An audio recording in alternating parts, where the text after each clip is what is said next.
backline, source skill keluar karena mereka semua. Ini adalah keuntungan untuk DS4. Oke, sebelum kita ke draft mungkin buat teman-teman juga pada bingung nih. Dari tadi aku sama Cimomo ngobrolin yang 131 tuh konsepnya kayak gimana. Iya, gimana Be? Sebenarnya 131 ini sempat populer di ajang M3. Dan yang jalanin 3 lane-nya itu adalah roamer, mid laner, gold laner.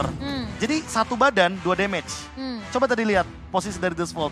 Yang grouping itu mid laner, gold laner, jungler, dan tiga-tiganya punya damage. Jadi pas sawonnya di all in, gak ada backup. Makanya aku bilang ini 131 ini ekstrim banget. Karena biasanya yang satu ngedepanin itu bakal explainer yang tebel, yang susah banget buat take down. Nah nanti explainernya ini bakal nge-mirror, misalkan Uranusnya tadi di bawah. Berarti junglernya Magistor bakal di top lane. Biar apa? Biar dia tuh farming dan ngejar level dari Nile. Dan tiganya lewat bisa jalan, dapetinnya lewat laning. Jadi biar dia lebih connect sama si junglernya, tiganya ini. Karena kalau tadi Grok, Valentina, Brody itu kalau jalan bertiga powerful banget. Iya makanya, tapi malah yang jalan Nah, Brody-nya. makanya aku bilang kayak, ini 131-nya ekstrim juga nih. Ya karena Cukup fresh aku karena mereka melihatnya. dalam owning condition, Be, Profesor. Mungkin itu, Kayaknya mereka Kit berpikir Bombay- kalau udah owning dan udah bisa concernnya ke invade situ. jungle, Maksudnya ke arah situ sih menurut aku. tapi Dan mereka Kit nggak Bombay- expect kalau mereka bisa di pick off. Benar sih, Kit Bombay juga mungkin dia berasa kayak oke, gue susah di take down. Sadar gak pas yang dari seorang Groknya itu coba di all in tadi? Ya kan? Groknya santai aja. Santai. Karena dia merasa udah Oh ada di yang dia posisi nggak owning. pakai flicker juga. Iya, dia nggak harus pakai flicker. Dia harus pakai tinggal wild charge saja. Gak akan selama itu, dan sekarang ini akan ada perebutan yang cukup signifikan. Guinevere. Tidak ada pertukaran dengan Nolan kali ini. Oke, win yang langsung diamankan oleh Disvolt. Tapi di satu sisi ini ada 1-1 yang terlepas nih. 1-1 Marky kah? Marky langsung keluar aja. Dan bahkan di sebaliknya, dari sisi Geek Pump, mereka udah harus bisa ngamanin ke arah mid laner terlebih dahulu. Valen. Yes, itu ya. Mereka harus ngamanin mid laner terlebih dahulu. Tidak ada Faramis? Ya, tidak ada Faramis. Dan juga di sana dia punya power burst. Tidak ada power burst untuk sosok dari One yang bisa didekati oleh seorang Valentina. Tapi mereka masih punya chance kalau Sunset Lovers ini akan bermain dengan Pasha. Hero apa yang kira-kira bisa dibawakan Baloy dan punya efek knock-up airborne? Minot? Minot Tapi di di ban. ban. Kufra? Chow? Matilda? Matilda. Matilda sih. Tapi kalau Matilda akan menambahkan bagaimana 1-1 dengan pasif yang nanti bisa memicu Popheus untuk selalu berada di udara. Tapi Diambil kalau counter misalnya menuju ke arah yang lain, it's okay, no problem untuk One. Karena aku mikirnya kenapa perlu efek knock-up airborne. Biar nanti Valentina dari Abo ini ketika menggunakan Violet Requiem, itu bakal bener-bener bisa auto terbang gitu loh. Iya. Pakai super magicnya dari passive Guinevere. Tapi ternyata Matildanya dibawakan sama Volt itu sendiri. Dan ini kalau misalnya dari kanan mereka melihat posisi yang udah kesulitan seperti ini bisa saja itu mengarah ke arah Esmeralda loh. Bisa saja. Karena lihat belum ada yang bisa, potensinya bagus banget. gak ada yang bisa all in Esmeralda sekarang posisinya di 3 pick mereka. Ya, dan Gak ada yang mereka tinggal membawakan band terhadap hero-hero yang bisa menumbangkan Esmeralda kayak Kari. Atau mungkin ketika kita berbicara late game, kalian masih ada Brody sih sebenarnya. Itu dia, paling aman. Paling aman soalnya. Mas. What? What? Tapi 0% win What di Dewa? Oh iya benar, Oh iya. super awat itu. Seberapa Supriyadi? Kalian akan terpukau ketika melihat Ranger Emas tiba-tiba jadi pintar ya guys ya. Enggak, aku cuma ngelihat tidak ada yang bisa megang untuk saat ini. Tapi masanya Tiga kalau pick awal. ngambil Esmeralda di Pick sini. pertama kan? Pick pertama Esmeralda. Dan aku suka band Dairatnya sih. Band Dairat, band Kari? Bendairo tuh biar lebih pasti aja kalau seandainya Popheusnya nggak Popheus mid lane. Iya. Karena Popheus kan lumayan fleksibel apalagi bareng sama Matilda nih. Jadi terbangnya rotasinya udah pasti bakal lebih efisien. Yang terbang banyak tuh. Yang terbang banyak banget. soalnya. Daerot, Kari aku lebih setuju dibanding Daerot Brody. Iya, Kari kayaknya Brody lebih itu paling masih oke. masih ada antik, masih punya blade armor, masih punya ini loh. Tidak burstnya itu nggak sekari. Kari itu udah nggak apa sih, siapa yang bisa dengan Kari? High loss itu mau sebanyak-banyaknya darah, nggak bisa. Setebal-tebalnya armor, nggak akan Apalagi ada. sekarang banyak banget hero-hero dive ya. Malah jadi makanan Kari gak sih? Iya. Cicil-cicil ya kan. Pakai Terus dia speedy light purify, wheel. aduh. Tapi mereka ada Brody ini yang sangat disayangkan dan mereka terlalu berani. Apakah ini momen untuk Franco-nya Baloyski Mereka muncul tahu. ya? Atau Kaja? Tahu atau gini. Supres yang pasti. Mereka lebih memikirkan ini jarak close combat. Kenapa aku bilang close combat? Brody tidak sejauh Kari range-nya. Walaupun Kari memang punya power di arah mid to the late game, tapi mungkin mereka akan mengandalkan early game power. Iya, mereka kayak memastikan kalau misalkan Deathvolt yang membawakan Kari, mereka akan pressure early game. Karinya nggak setidaknya nanti one-one-nya ini benar-benar bisa power, lead the game. prematur. Bisa jadi one-one yang benar-benar leading dari early, karena kan Iya, dia hero late game. Iya, lawan prematur yang jadi sebelum waktunya. Benar. Oke, tapi Kari yang akan diamankan. So, Esmeralda ini akan ditaruh di area XP kan? Picknya wise banget. Fanny. Itu pick yang sangat wise. Aku memang lebih suka ke arah Fanny Ben ya untuk ada Deathvolt. Kenapa? Biar mungkin dari sosok dari tim Geek Farm, ini dia ngebuka lagi badan dia entah pakai Fredrin, entah pakai Baxia udah di ban atau Lancel sekalipun. Dan menganggap Deathvolt ini punya power karinya lebih maksimal. Karena ini tanker-tanker semua yang udah ada kelihatan dua badannya. Iya. Ini malah membuka potensi untuk Kari makin lebih Terbuka, lebih iya. terbuka karena bawa Fredrin Esmeralda kan. Dan kalau kayak gitu cara mainnya, Baloi mainin Kaja.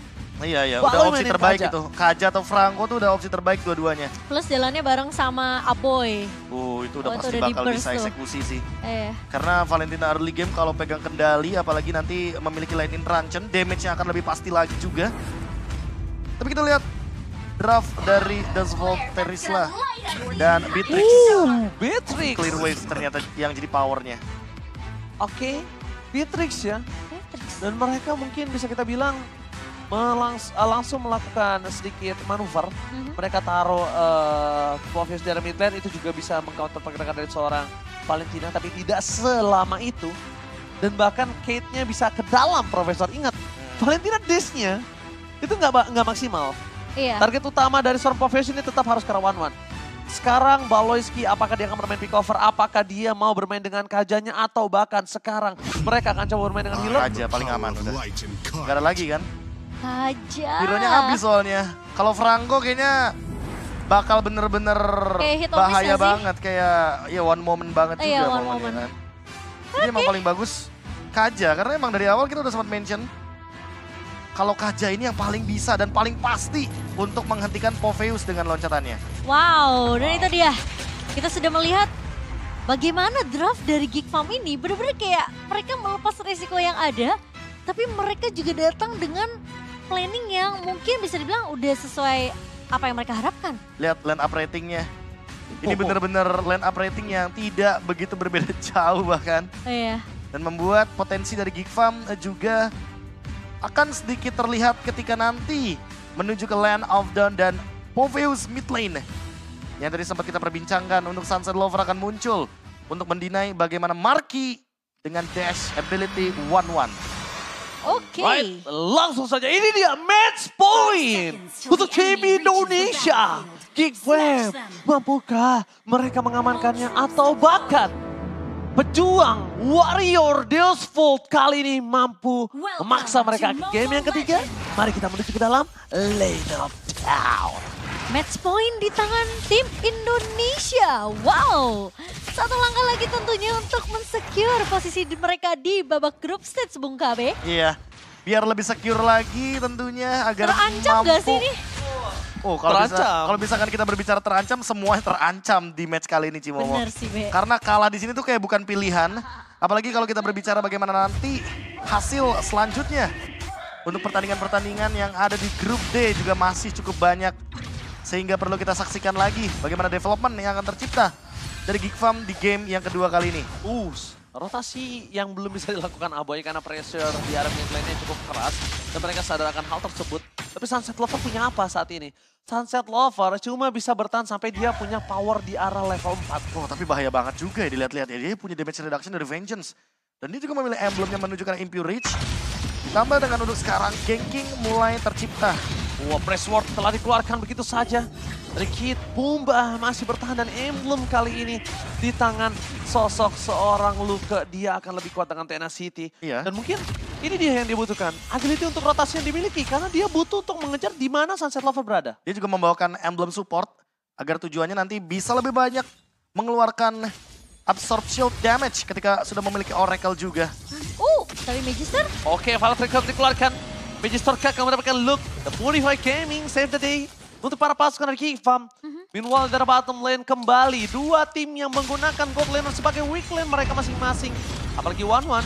Kali ini di early belum punya pressure yang sangat baik. Paloski belum berada di level 4. Kickfam mereka standby dengan ada Nile di depan sana.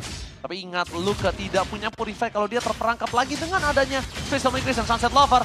Berada di level 4, Luka memaksakan di depan sana. Dan ternyata para pasukan dari tim Kickfam mereka benar-benar terbantu dengan Bintang dan Luka. Nile tinggal melakukan retribution dan free terhadap Nile. Meanwhile, Luka versus everybody melakukan Bintang terhadap dua player yang dimiliki dari Kickfam. Semuanya bebas langsung ke arah belakang dan zoning out terjadi terhadap para pemain dari Asphalt ini berkat Luka. Iya. Tapi itu benar-benar Luka mengorbankan dirinya untuk pertukaran yang lebih mahal. Dan sekarang dari pemain-pemain di Asphalt mereka mencoba untuk mengusir saja main-main dari Kickfam. Mereka tidak mau terlalu overcommit juga karena memang Magister sempat ditumbangkan. Dan Kickfam berhasil untuk mendapatkan turtle mereka yang pertama. Dua kata yang menakutkan hari ini, Esmeralda Look. Karena dia benar-benar pegangin 3 pemain dari The Asphalt sekaligus.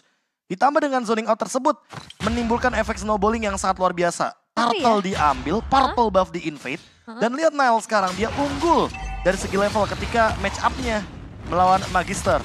Dan ini akan menjadi early game yang cukup proaktif bagi teman-teman dari Kickfam, apalagi ketika kita melihat adanya Dreadnought Armor yang dimiliki oleh Fredrin dari Nile. Oh, dia pengen kuat banget dia di langsung depan, ya. mau early game yang menabrak sepertinya bersama juga dengan Luke yang sesaat lagi akan menyelesaikan Talisman. Tapi Paloski terperangkap di depan sana.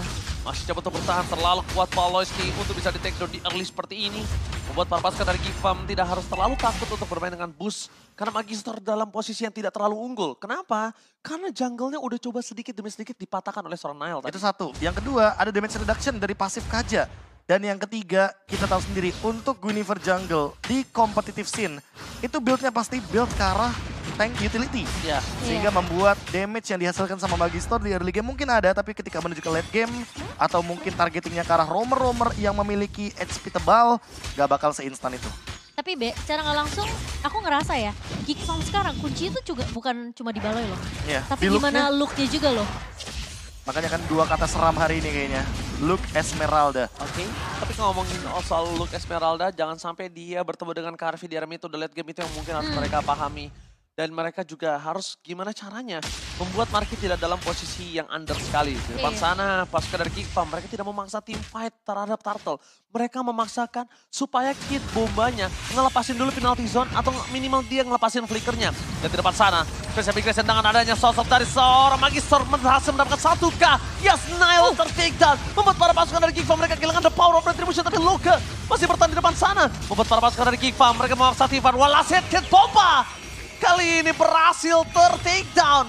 Pertukaran yang tidak cukup adil, tapi Turtle yang tidak bisa didapatkan oleh Deusku menjadi sebuah keuntungan dari Kickfam. Wow, looknya benar-benar strong banget di area depan. Tapi sayangnya tadi mereka tim fight itu di area jungle.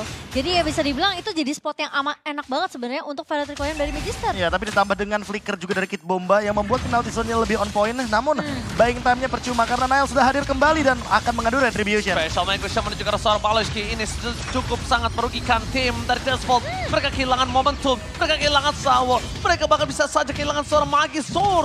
Tapi para pasukan dari Kickfam mereka memaksa tim fight dari mid lane. Dan lihat Nile tidak mengeluarkan apapun di sana. Kayaknya Luke harus berterima kasih sama Matildanya Sawo. Karena dengan Matilda Sawo menggunakan Guided Wing berkali-kali.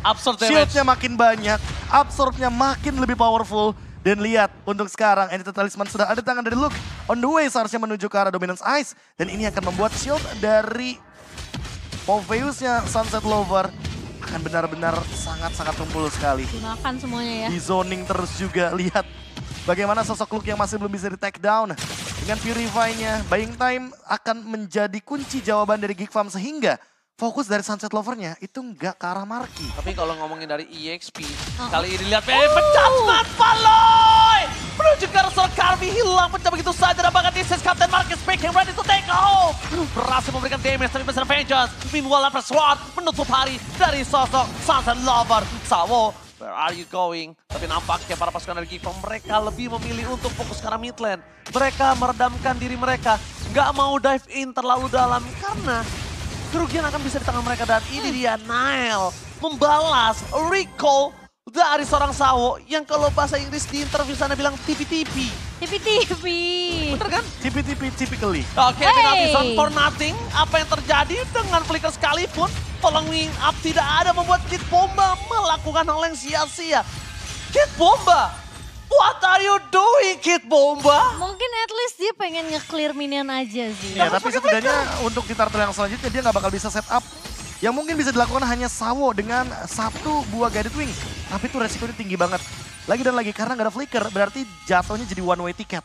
Oh, dan Flash of the Assist untuk Sawo kali ini. Sementara Geek akan lebih berfokus bermain secara objektif tentunya menjadi kunci untuk Geek Farm. Dengan dominasi net award sejauh ini di menit ke-8. Tapi tiba-tiba Minister. Oh, special migration. Paloski masih bertahan dengan konsol gaming. 2 kali gak kepick up. 2 kali gak kepick up dan Luka di sana langsung melakukan respon terhadap tim Geek Farm lainnya. Luka masih punya Purify Gaming tertangkap. Wallace hit. Berhasil ter-take down. Akhirnya Luka bisa hilang. Sedikit terlambat mungkin Nail memberikan absorb damage dari turtle-nya. Yang akhirnya Luka harus menjadi korban keganasan dari seorang Sunset Lover. Nah, itu yang tadi kamu bilang ya. Saking percayanya Aboy. Saking percayanya. Baloy dengan Iya. Luke juga ya. Dia percaya semua satu sama lain. Dan Iya. memang mungkin kita bisa bilang, kalau ngomongin dari Geek Farm, salah satu tim underrated di area MPL, Dark Horse banget. Mungkin secara individualisme mereka tidak terlalu terdeteksi. Tapi gimana caranya mereka punya team fight dan mereka punya kepercayaan satu sama lain, sama timnya. Benar-benar seperti keluarga, itu yang membedakan. Iya. Tapi kalau kita berkaca kembali dengan item yang sudah benar-benar dihadirkan dari kedua belah tim ini, Geek Farm mungkin fokusnya menuju ke arah si Halberd. Ini yang menarik juga dari Marky. Item ketiga untuk memecahkan shield absorb yang nanti akan dibawakan juga dari Matilda. Sehingga membuat kekuatan dari Sawo dengan Flask of the Assist nggak begitu maksimal. Tapi di satu sisi lainnya, Legend Sword di tangan dari Carvey. Udah pasti. Luke harus lebih berhati-hati karena semakin late game, Beatrix-nya akan semakin lebih berbahaya dengan Maleficor yang akan dia bawakan. Gak bakal bisa ditahan. Gak bakal bisa ketahan kecuali dia bikin Blade Armor. Tapi di depan sana Magistor kali ini berhasil menghindari dipecah sebentar dari Baloski. Bergerak belakang membuat masuk ke Geek Farm. Dan lihat Sunset Love fans everybody dan this is Captain Marquez speaking nampaknya berhasil menumbangkan Sunset Lovers kembali. Luka! Luka! EXP leader dari Indonesia berhasil menabrak ke backline. Looking for wipeout. Termasuk dari Geek Farm. Memasang team fight. Dan Naboy ternyata membuat Delspool terpancing. Wipeout! EXP laner dari Indonesia, Luke benar-benar menunjukkan kualitasnya, berhasil menabrak Delspool dan wipeout pun terjadi. Dan gimana follow up dari Aboy yang nge-copy ke arah Circling Eagle tadi? Iya, langsung ditabrak juga dengan double knock up airborne. Gila. Membuat dua kata menyeramkan kita masih sama dengan Luke dan bahkan ada pick off lagi Sawo yang baru saja hidup kembali. Mencoba untuk melakukan mirror, mencoba untuk mencari informasi tapi nyatanya belum ada yang di area Lord. Geek Farm masih ingin pick off, ingin melakukan intimidasi gameplay kepada Dazvolt. Yes, apakah Geek Farm akan coba menutup game kedua kali ini seperti Filipino style gameplay? Tapi nampaknya depan sana Magistor gak bakal berani lebih dalam lagi. Sedangkan Luke masih mencoba untuk membuat Magistor memikirkan 3 atau 4 kali sebelum dia bisa masuk ke dalam pit lane. Padahal tadi si Carvey udah percaya loh sama Magistornya. Iya, Dia udah bukan di dia Passion. langsung tembak. Dia udah tembak ke arah Baloyski karena dia nggak kena damage reduction di sana. Yang kena udah pasti bakal ke Magistornya. Tapi ternyata Magistor memilih untuk mundur karena memang ada Luke di sana. Nile juga siap backup. Semua dari Geek Farm akan saling bahu-membahu. Sehingga dengan Lord yang pertama kali ini kayaknya bakal ada sedikit tempo yang berbeda. Geek Farm sudah mulai panas mesin dieselnya. Ini dia kekalahan pertama yang membangkitkan bagaimana semangat mereka sampai dengan hari ini setelah mereka 2-0-in The Ohio Brothers. Dazvolt mungkin bakal jadi next targetnya. Oke, Magistor paksa untuk dipukul mundur. Baloyski! Baloyski! Fokus ke arah sosok dari Kid Bomba, tapi nampaknya itu sebuah masalah untuk Geek Farm. Mereka kehilangan Marky, mereka kehilangan Baloyski. Berdekat belakang Special Man bisa dikeluarkan bersama dengan Valtteri, tapi Nile masih coba bertahan di garis depan. Nile memiliki power damage yang cukup tinggi. Sunset Lover tidak akan bisa kemana-mana. Ditempel oleh seorang Luke. Satu persatu mereka udah mulai grogoti. Bahkan Sawo akan menjadi pilihan yang kedua sebelum ke arah Beatrix. Karena untuk menangkap Magistor ini cukup terlalu jauh. Dan Baloyski moment ini benar-benar menjadikan momen yang cukup mengerikan. antara dia dapat atau ternyata dia membawa malapetaka untuk timnya. Agak sedikit terburu-buru sepertinya karena turret di area mid juga masih belum berhasil untuk ditumbangkan. Tapi Look bakal coba di take down. Nampaknya Purify Gaming menyelamatkan harinya kembali. Udah punya Blade Armor juga, jadi nggak bakal semudah itu untuk take down. Jadi makin lebih powerful lagi dengan physical defense yang makin lebih tinggi juga. Dan mungkin untuk kelas itemnya akan lebih aman ketika memiliki immortality. Tapi kalau kita lihat tadi satu loncatan yang begitu mematikan dari Sunset Lover dan juga bekerja sama dengan Kid Bomba, kayaknya Marky bakal show up terakhir lagi deh. Apalagi ketika kita melihat resep itemnya yang menuju ke arah Magic Blade terlebih dahulu. Rose Gold Meteor seharusnya akan menjadi item kelima dari Marky. Oke.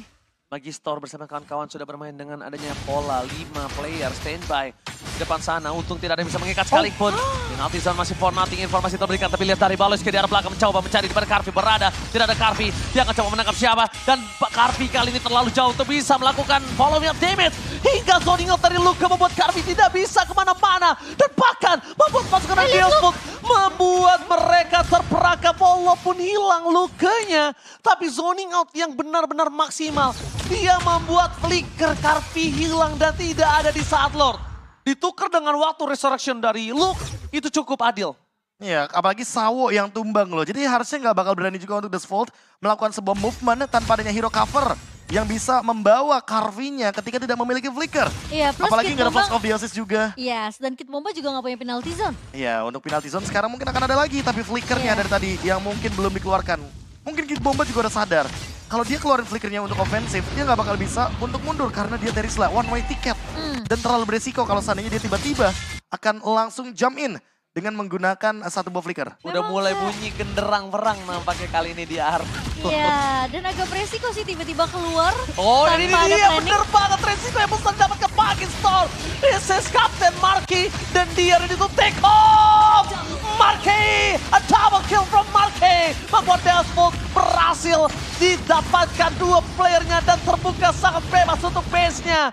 Tidak ada Magister, tidak ada Sunset Lover, berarti tandanya tidak ada counter untuk Marky. This is Captain Marky ready to take off. Cuma Pilot dengan Marky. satu kali tumbang, dia udah jaga positioning dia tahu pergerakan dari pemain-pemain Desvolt. Dia nggak boleh terlalu dekat dengan posisi bawah yang menarik dengan Divine Judgment. Dan itu dia yang didapatkan oleh Geekfam. Dua pemain dari Desvolt tumbang. Ya, apalagi Sunset Lover-nya juga nggak ready kayaknya ketika tiba-tiba ternyata sudah kebuka duluan weakness point-nya. Dan hal tersebut yang membuat Geekfam makin lebih percaya diri. Apalagi sekarang Marky sudah memiliki Rose Gold Meteor. Oh, di bottom lane. Mereka coba untuk mendorong menuju ke arah base turret yang dimiliki para pasukan dari tim Deosmond. Baloski coba memancing keributan dengan menunjukkan batang hidungnya di garis depan. Tapi Deosmond, mereka tidak ada yang bisa mengikat siapapun. Dan mereka harus bisa melakukan counter terhadap Baloski. Dapat sana penalti zone dari Kid Bomba. Wah, coba terjadi dan Marky akhirnya ter-take down. Base terbuka sangat bebas. Double kill didapatkan. Sawo hanya bisa menjadi pertukaran untuk seorang Luke. Meanwhile, Aboy mencoba untuk melakukan jemputan terhadap seorang Luke yang akhirnya Luke dilepaskan. Tidak berhasil di following up, tapi setidaknya dengan dua turret yang hampir mereka dapatkan. Hampir ya. Hampir. Jadinya cuma satu. Dan membuat mereka kehilangan dua player. Aku boleh bilang ini ruginya di Geekfam. Rugi di Geekfam karena memang ketika momen menuju ke arah late game, ini akan membuka potensi untuk Karvi build up lagi. Item-item late game-nya akan lebih mengerikan juga. Tapi buat sekarang setidaknya tidak memberikan teritorial untuk Desvolt adalah kunci jawaban juga buat Geekfam. Sehingga mereka tidak boleh ke pick off lagi. Ketahuan. Nah, kali ini memaksa ke arah Magister kah? Iya, dia memaksa ke arah Magister. Dia terperangkap di depan situ. Dengan ada Volt Requiem dapetin dua dan membuat terpaksa dari Geekfam kehilangan Nile. Luka immortality-nya masih ada, tapi nampaknya para pasukan dari Geekfam mereka memaksa teamfight kembali. Marky, this is Captain Marky speaking. Berhasil mendapatkan satu, mundur ke arah belakang. Damage yang diberikan dari Marky sedikit demi sedikit mereka keluarkan untuk mempertahankan Geekfam. Jangan sampai mereka harus tumbang lagi dan lagi. Nampaknya para pasukan dari Geekfam mereka terlalu terburu-buru untuk bisa menumbangkan Magister yang akhirnya malah Nile yang harus menjadi korban dari kelakuannya sendiri. Karena posisinya tadi Marky cukup jauh juga sih. Apalagi itu timingnya kebetulan lumayan pas sih untuk muncul duluan ketika Marky-nya masih on the way. Karena kalau seandainya tadi Nile tidak show up, menurutku yang terjadi malah Desvolt itu udah pasti ngelakuin invade nih di jungle-nya dari teman-teman Geek Farm sekarang. Karena mereka nggak keluar dari zona aman mereka. Mereka bakal susah untuk masuk area jungle. Aku sempet tadi kayak mention kayak oke dia nggak ketahuan. Tapi tiba-tiba dia ngebuka sendiri posisi ketika Marky memang agak cukup jauh tuh tadi. Karena kalau dia nggak show up di situ, kalau nggak ada kalau bisa dibilang nggak ada pertukaran point kill di situ, yang ada teman-teman dari Geek Farm gak bisa keluar kayak sekarang nih. Iya kayak Marky sama Baloski yang mencoba untuk melakukan setup di area jauh. Tapi benar menurut aku masih bisa ditunggu beberapa detik sampai Marky. Sampai Marky-nya benar-benar mendekat ya setidaknya. Resiko yang diambil ternyata membuat Geek Farm 50-50 lagi. Walaupun tadi mendapatkan banyak keuntungan, tapi untuk sekarang The Vault yang bisa pegang kendali Lordnya. Tapi seenggaknya nggak sampai di dalam area jungle. Dan thanks to Aboy karena dia copy penalty zone tadi. Sekarang adalah Baloski udah tahu kalau dia nggak boleh nangkep Kid Bomba lagi. Dia harus nangkep Carvi atau nggak Magister sekalipun. Dan Sunset Lover, ini biarkan dia bersinar. Biarkan dia di belakang. Kenapa? Itu akan memancing Sunset Lover. Malah kehilangan dirinya sendiri. Karena weakness point akan kebuka. Makanya kalau dia fokus ke Sunset Lover nggak bisa. Carvi, gimana caranya Carvi ditutup? Carvi sekarang udah menjadi obstacle yang sangat berat untuk Sang Luke. Di depan sana para pasukan dari tim Geek Farm mereka memangsa dengan adanya Retribution. Sunset Lover berada di garis depan. Udah ke belakang Awet setengah mati. Bakal coba didapatkan tapi Magister masih bertahan. One last hit. Spray down. Tembak keperingatan berhasil menutup karena Nile. Ternyata Marky kali ini gagal mendapatkan poin kill yang cukup berarti. Lucas tidaknya memancing para pasukan dari Deus Vault kabur dari Lord. Tapi ternyata Deus Vault tidak terpancing memocan. Malah Deus Vault-nya mereka yang bisa men-take over Lord kali ini. Lagi dan lagi Carvi masih bebas. Iya, dan Sunset Lover yang tadi juga sempat ditarik, Winter Truncheon-nya digunakan ketika crossbow offting kebuka dari Marky. Iya, dan untuk sekarang lihat dipaksa. Tapi di depan sana lihat Baloski bakal coba bertahan. Tidak ada defense judgment para pasukan dari Geek Farm. Mereka cuma bisa melakukan teamfight. Tapi di belakang sana Luke mencoba untuk menutup hari dari seorang Carvi. Dia bisa terlalu sakit, tidak bisa dipendung dan Sunset Lover terperangkap di dalam perangkap Geek Farm. Setidaknya itu yang bisa mereka lakukan dan Marky hilang. Marky gak bisa selamat dari para pasukan dari Deus Vault. Bersama dengan sosok Luke yang tumbang. Walt bergerak di arah mid lane ini bencana untuk Geek Farm. Wow, dan sekarang mau gak mau mereka harus bermain secara defensif. Deus Vault sudah mulai menggiring jalannya Lord di area mid kali ini. Tumbang 1 demi 1 bukan opsi yang baik sepertinya buat Geek Farm dan sekarang mereka yang terpick off. Oke, mereka menuju ke belakang. Best turret dipecahkan. Belum ada clear, Carvi terperangkap tapi tidak ada following up. Damage Abed terperangkap dengan ada special medication dan Nile gagal mengeluarkan press forward. Baloski one last man standing. Tidak akan bisa melakukan clear minion. Dan membuat game ketiga Israel Deus Vault menolak tumbang dengan 2-0. From Europe region. Benar-benar tangguh. Berhasil menyentil Geek Farm. Membuat Geek Farm kali ini. Oh lihat Kid Bomba. Mendengar teriakan dari Geek Farm. Dan ini dia keseruan di M-Series secara langsung. What a play from Deus Vault. Iya, berhasil untuk mengembalikan keadaan. Pattern yang sama seperti di game yang pertama.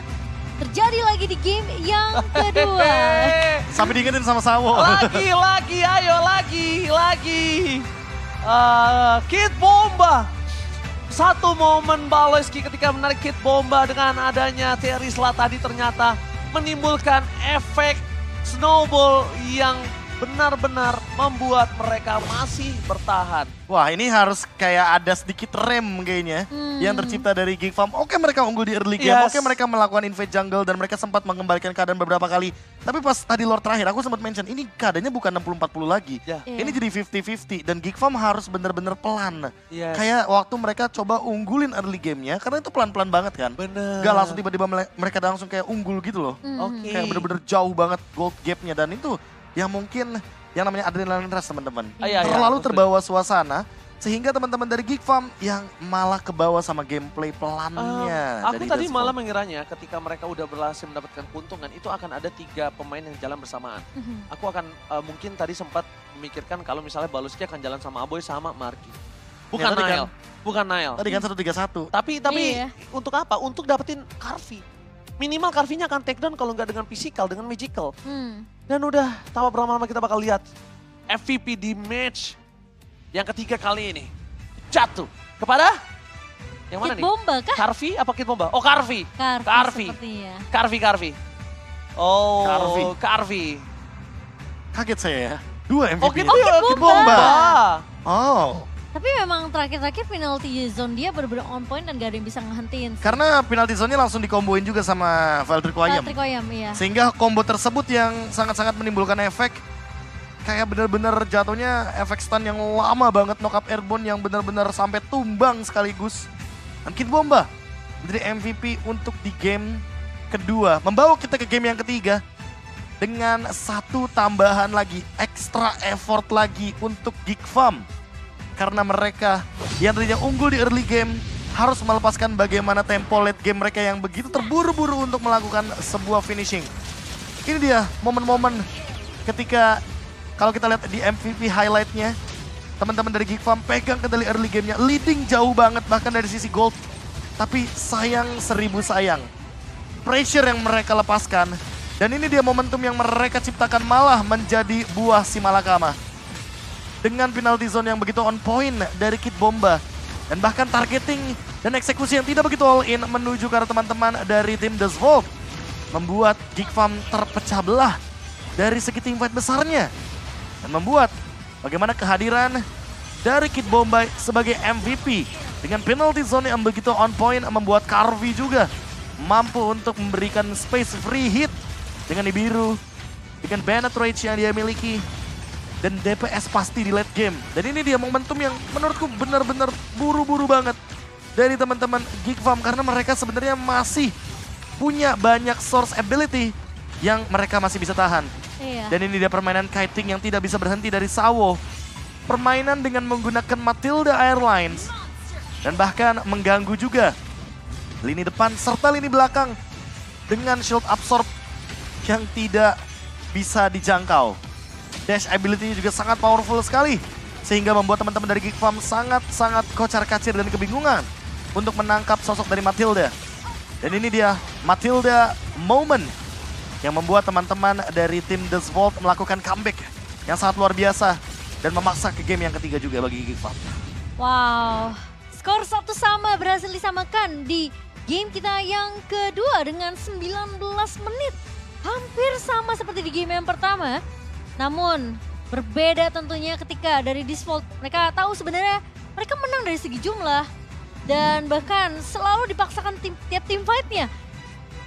Menang dari segi quantity adalah kunci untuk The Vault sendiri. Iya, dan bahkan dengan momentum seperti ini, yang harusnya kita perhatikan adalah bagaimana kesiapan mereka ke game yang ketiga. Karena banyak faktor nih, game ketiga itu tuh kadang kalau misalkan game 1, game 2-nya udah bener-bener intens, Cimomo, Ranger Mas. Ya. Kita bakal melihat game yang ketiga nih bener-bener bisa jadi lebih intens. Atau yang bener-bener bisa mematahkan ekspektasi kita dengan game yang one-sided banget. Karena biasanya kalau misalkan kita udah menyaksikan best of 2 game terakhirnya, ini bakal jadi game yang sangat-sangat menentukan sekali. Sama lagi. Bagi grup D. Tapi sama lagi kali ini. Mhm. Geek Farm dapetin 2-1 ketika The Vault, belum 2-1 tapi 1-1. Ketika The Vault 1-1 melawan kemarin tim kemarin siapa dia grupnya satu lagi? Geek Farm, Dohai Brothers. Dohai Brothers, sorry. 2-1. Dohai Brothers. Nah, 2-1-nya tuh mereka sempat bawain gameplay yang beda tuh sama game 1, game 2. Kalau jangan lupa klik tombol subscribe ya guys.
Jangan lupa klik tombol subscribe ya guys.